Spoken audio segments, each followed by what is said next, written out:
Padre eterno, nos encomendamos a ti para que tú nos hables y tu palabra transforme nuestra mente y nuestro corazón. Te lo pedimos en el nombre de Jesús. Amén. Continuamos hoy considerando el capítulo 25 del libro de Génesis y esperamos que usted, amigo oyente, tenga su Biblia a mano y que busque este capítulo. Comenzaremos a considerar hoy desde el versículo 19. Dice el versículo 19 de Génesis, capítulo 25, estos son los descendientes de Isaac, hijo de Abraham. Abraham engendró a Isaac. Esta es la línea que seguiremos nosotros. Abraham engendró a Isaac, Isaac a Jacob. Así principia el primer capítulo del Evangelio de Mateo. Cada uno de estos hombres tuvo otros hijos, como ya hemos visto. Abraham tiene muchos hijos, pero ninguno se menciona. La genealogía de estos hombres no se sigue de ninguna manera. Es la genealogía de Isaac la que se sigue. Podemos olvidarnos de Ismael y de Madián y de Medán y de todos los demás. Se cruzarán esos caminos con los descendientes de Isaac de vez en cuando, pero no vamos a seguir su línea.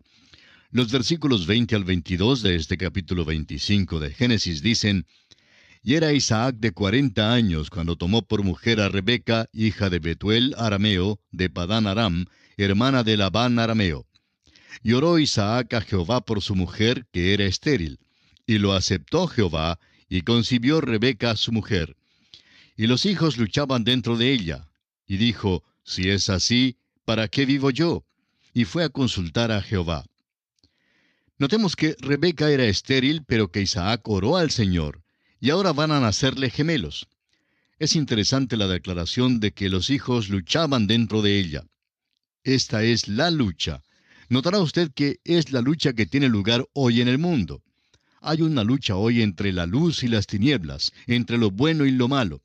Hay una lucha entre el espíritu y la carne. Cada hijo de Dios sabe algo de esa lucha. Así está expresado en el capítulo 7 de Romanos, pero Rebeca no entendía lo que era.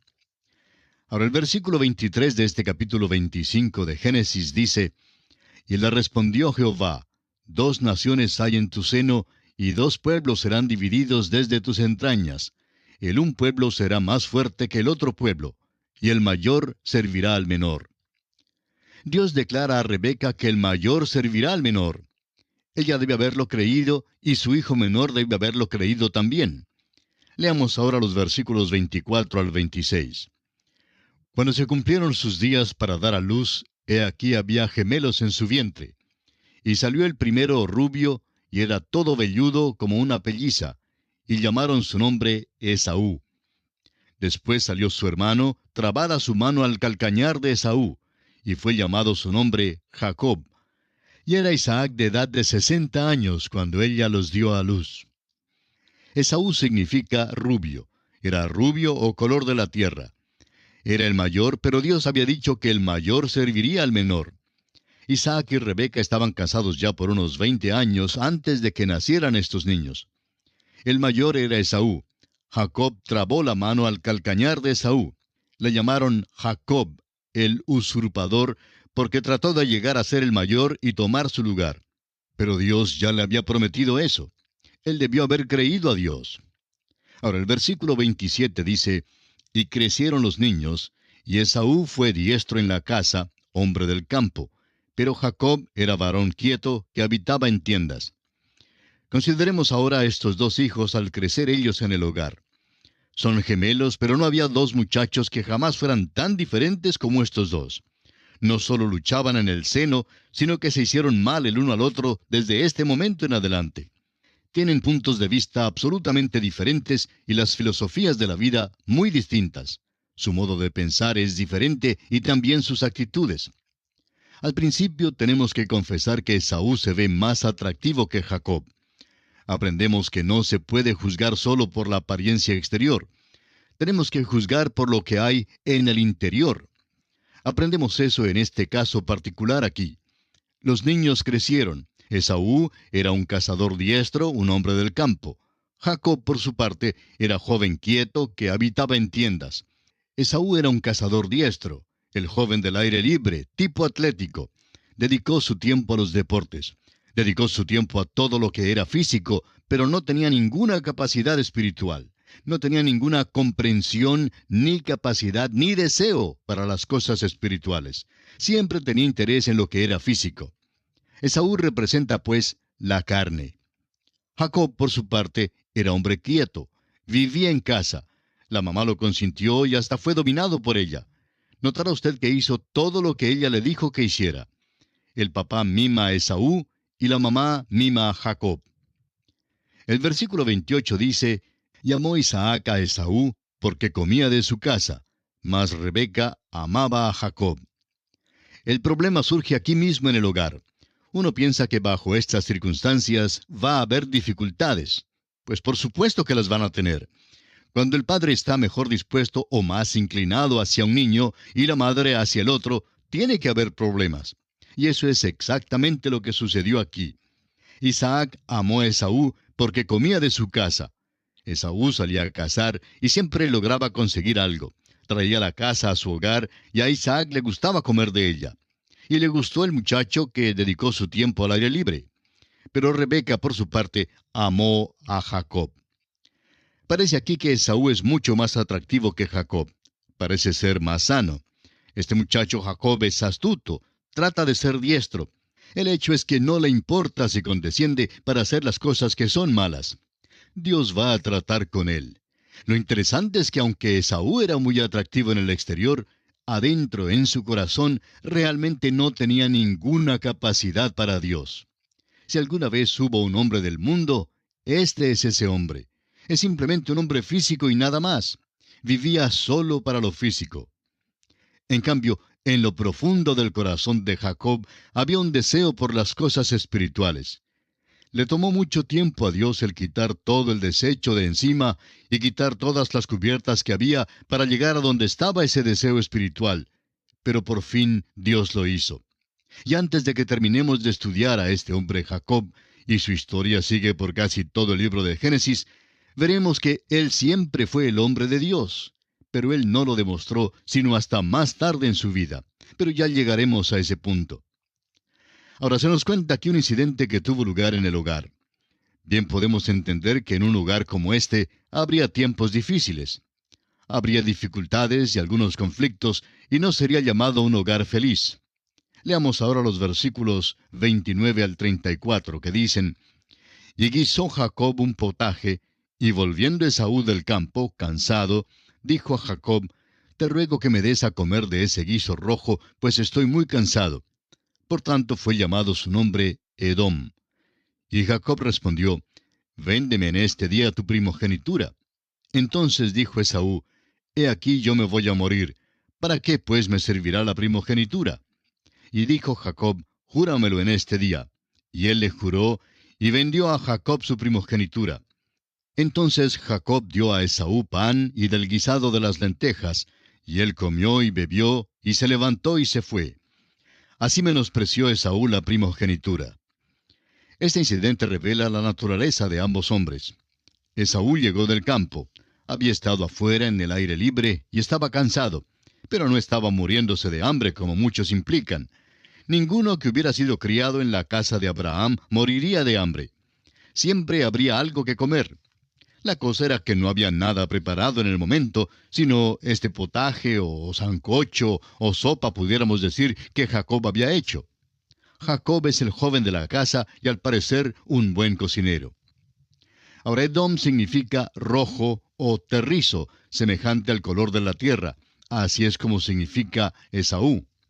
Este hombre pide parte de este sancocho, de este guisado, y Jacob vio su oportunidad. Es tramposo y traidor, y deseaba tener la primogenitura. Y vamos a hacer una pausa por un momento para considerar el valor de la primogenitura y lo que significaba. En aquel día significaba unas cuantas cosas. Significaba que el que la poseía era cabeza de la casa. También significaba que el que la tenía servía de sacerdote de la familia. En esta familia en particular, quería decir que el que la tenía estaría en la línea que conduciría a Cristo. ¿Cree usted que Esaú la tenía en mucho? Jacob sabía que no la valoraba, no le atribuía ninguna importancia y no quería servir de sacerdote de la familia. El hecho es que era la última cosa que deseaba hacer. A veces notamos que a un cristiano le piden hacer algo y contesta, no lo hago, no soy predicador. Amigo oyente, puede que usted no sea el pastor, pero eso no quiere decir que no deba tener interés en lo espiritual, ni que debe excluirse de trabajar para lo espiritual. Lamentablemente hay muchos que no quieren indicar que son espirituales, ni aún tienen interés en las cosas espirituales. No quieren producir esa impresión en nadie. Bueno, así era Esaú. No quería producir esa impresión. Si alguien le hubiera llamado diácono o pastor, le hubiera agraviado. No quería tener, pues, la primogenitura. No le importaba estar en la línea que conduciría a Cristo. Nadie podía haber tenido menos interés en participar de esa línea que Esaú. Por tanto, Esaú se contenta muchísimo haciendo el cambio con Jacob. Lo que muestra aquí es que la primogenitura, en su estimación, no valía sino un plato de lentejas, y esto indica la medida del valor que Esaú ponía a las cosas espirituales. Recordemos además que Jacob también hizo mal. Dios le había prometido que el mayor serviría al menor. La primogenitura llegaría a Jacob en el tiempo que Dios hubiera estimado, pero Jacob no puede esperar. Así que extiende la mano para tomar lo que Dios ya le había prometido. Y la toma en una manera astuta y hasta tramposa. No debió haberlo hecho así. Debió haber esperado a que Dios se la diera. Pero veremos al seguir nuestro estudio que este hombre no puede esperar. Este hombre actuaba sobre el principio de que lo que puedo hacer por mí mismo, no hay razón para que yo espere a que Dios lo haga. Se sentía enteramente capaz de cuidar de sus asuntos. Al principio le fue bastante bien en cuanto al mundo se refiere. Pero llegó el día cuando Dios envió a este hombre a una escuela y el tío Labán era el director de esa escuela. Esa escuela se llamaba la Escuela del Sufrimiento. Y Jacob va a aprender algunas cosas en la Escuela del Sufrimiento. Pero hasta aquí le vemos actuando sobre el principio de que él es lo suficientemente diestro para obtener lo que se le debe. Esaú, pues, se sentó y comió la sopa. Y por ese plato de sopa entregó su primogenitura, porque no significaba nada para él. No tenía ningún valor espiritual para él, porque nada que fuera espiritual significaba algo para él. Lamentablemente hay muchos miembros de nuestras iglesias que son así. No tienen capacidad espiritual ni un entendimiento de las verdades espirituales. Creemos que la marca de un verdadero cristiano es que sea un creyente a quien el Espíritu de Dios puede enseñar, dirigir y guiar. Ahora tenemos aquí una revelación de estos dos hombres. Sus caracteres se están manifestando. Jacob no es atractivo aquí, ni será atractivo en el próximo capítulo tampoco. Es aún más pícaro en el próximo capítulo porque engaña a su padre. En realidad no engaña a nadie. Solo le toma ventaja a un hombre que no le da ningún valor a su primogenitura para nada. Es como si un hombre hoy en día tuviera una herencia muy valiosa. Vamos a decir que es una Biblia viejísima de esas de familia que pertenecía a un bisabuelo. Otro nieto la quiere tener y ofrece dar unos centavos. Y el dueño dice, dame los centavos porque la iba a botar de todos modos. Y esta es la manera como pensaba Esaú. Pero Jacob hizo todo esto de una manera muy astuta. Y esto concluye nuestro estudio del capítulo 25 de Génesis. Y llegamos ahora al capítulo 26. Este capítulo no parece ser tan conmovedor al leerlo. Es poco interesante. En efecto, parece como que no tuviera color al leerlo. Esto se nota especialmente después que hemos estudiado acerca de un hombre como Abraham, y cuando tenemos para nuestro estudio un hombre como Jacob. Este capítulo trata de Isaac. El hecho es que es el único capítulo que trata de veras de Isaac, y no es nada conmovedor. Todo lo que hace Isaac es abrir pozos. Al considerar detenidamente estos capítulos, podemos notar que Dios tiene un mensaje para nosotros en el capítulo 26 de Génesis también. El hecho es que es un mensaje muy importante, y Pablo lo declaró con bastante exactitud en el capítulo 15, versículo 4 de su epístola a los Romanos, donde dice, porque las cosas que se escribieron antes, dice Pablo, para nuestra enseñanza se escribieron, a fin de que por la paciencia y la consolación de las Escrituras tengamos esperanza. Este es el capítulo que dará paciencia a algunos de nosotros, porque francamente creemos que este es un capítulo para personas como algunos de nosotros. Tengo que confesar que me clasifico a mí mismo en esta categoría, pero no se forma la impresión, con solo leer este capítulo, de que la paciencia es todo lo que Dios requiere de nosotros. El Señor también tuvo hombres como Abraham, Jacob y David, hombres que eran de veras progresistas y agresivos. Y Dios puede usar a estos hombres también. Queremos extraer el mensaje de este capítulo ahora y estamos seguros que todos lo aprenderemos por nosotros mismos. El apóstol Pablo dice en su segunda carta al joven Timoteo, capítulo 3, versículos 16 y 17, Toda la Escritura es inspirada por Dios y útil para enseñar, para redarguir, para corregir, para instruir en justicia, a fin de que el hombre de Dios sea perfecto, enteramente preparado para toda buena obra. Ahora, recordando eso, vamos a acercarnos a este capítulo 26. A Isaac, el hijo amado, se le confirma el pacto. Lo vemos cayendo en el mismo pecado de incredulidad en que cayó su padre Abraham. Le vemos abriendo pozos en la tierra de Gerar. Aunque no parece ser muy conmovedor, hay un mensaje aquí para nosotros y por tanto no vamos a pasarlo por alto. El versículo primero de este capítulo 26 de Génesis dice, Después hubo hambre en la tierra, además de la primera hambre que hubo en los días de Abraham, y se fue Isaac a Abimelech, rey de los filisteos, en Gerar. Esta ahora es la segunda hambre de la cual se hace mención. Recordará usted el hambre en los días de Abraham, cuando Abraham y Lot fueron a Egipto. El versículo 2 dice, Y se le apareció Jehová y le dijo, No desciendas a Egipto, habita en la tierra que yo te diré. Ahora, ¿por qué dijo eso Dios a Isaac? Pues porque Isaac había tenido delante de él un ejemplo. Su padre había huido a la tierra de Egipto. Esto revela el hecho de que tal como es el padre, así será el hijo. Los pecados son pasados del padre al hijo. Se puede hablar de la brecha entre las generaciones todo lo que se desee, pero no existe ninguna brecha de pecado entre las generaciones. Simplemente se pasa de una generación a otra. Generalmente el hijo comete los mismos errores que cometió el padre, a menos que algo intervenga. Por tanto, Dios aparece a este hombre Isaac en el tiempo del hambre y queremos escuchar ahora la confirmación del pacto que Dios había hecho con Abraham. Los versículos 3 al 5 dicen, Habita como forastero en esta tierra, y estaré contigo, y te bendeciré, porque a ti y a tu descendencia daré todas estas tierras, y confirmaré el juramento que hice a Abraham tu padre.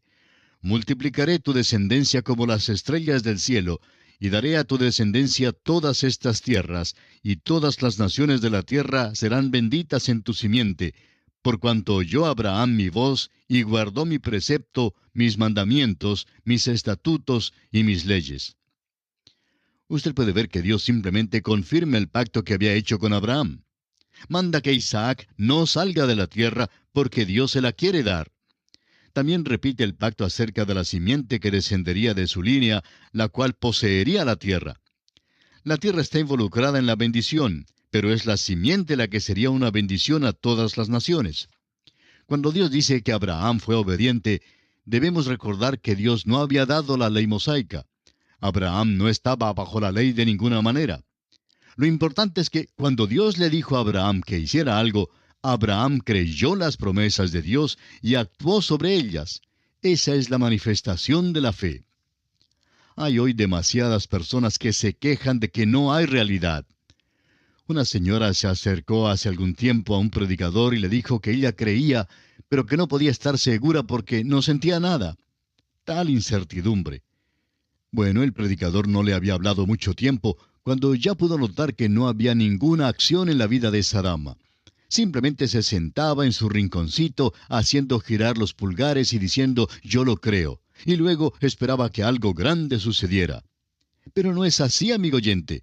Cuando una persona cree a Dios, actúa.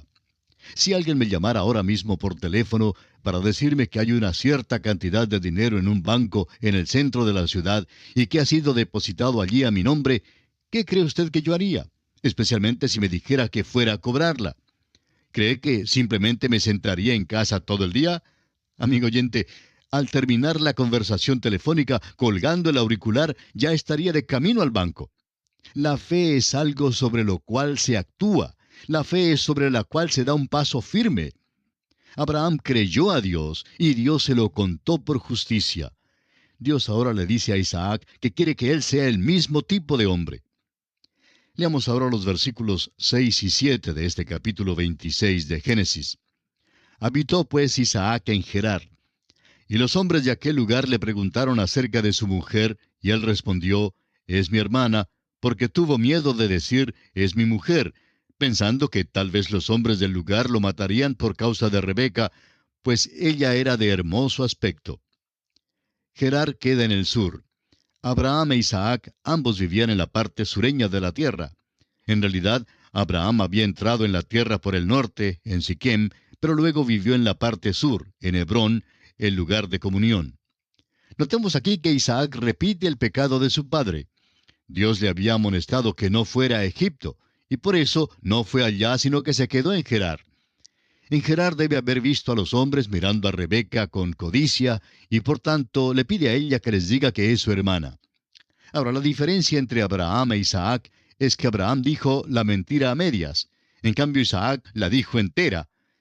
Los versículos 8 al 11 dicen, sucedió que después que él estuvo allí muchos días, Abimelech, rey de los filisteos, mirando por una ventana, vio a Isaac que acariciaba a Rebeca su mujer, y llamó a Abimelech a Isaac y dijo, he aquí ella es de cierto tu mujer. ¿Cómo pues dijiste, es mi hermana? E Isaac le respondió, porque dije, quizá moriré por causa de ella. Y Abimelech dijo, ¿por qué nos has hecho esto? Por poco hubiera dormido alguno del pueblo con tu mujer, y hubieras traído sobre nosotros el pecado. Entonces Abimelech mandó a todo el pueblo diciendo, el que tocare a este hombre o a su mujer, de cierto morirá. Isaac acariciaba a Rebeca. Isaac había puesto en peligro a esta gente al cometer un pecado, al decir una mentira. Ahora Abimelech se había hecho muy amigo de Isaac. Isaac gozaba del respeto de la comunidad igualmente como lo tuvo Abraham. Ambos fueron hombres sobresalientes. Hacemos mención de esto aquí porque al leer el resto del capítulo es posible que no tengamos la impresión de que Isaac fue un hombre sobresaliente. Pero esto lo consideraremos, Dios mediante, en nuestro próximo programa. Contamos como siempre con su fiel y amable sintonía. Será pues, hasta pronto, es nuestra oración que el Señor le bendiga abundantemente.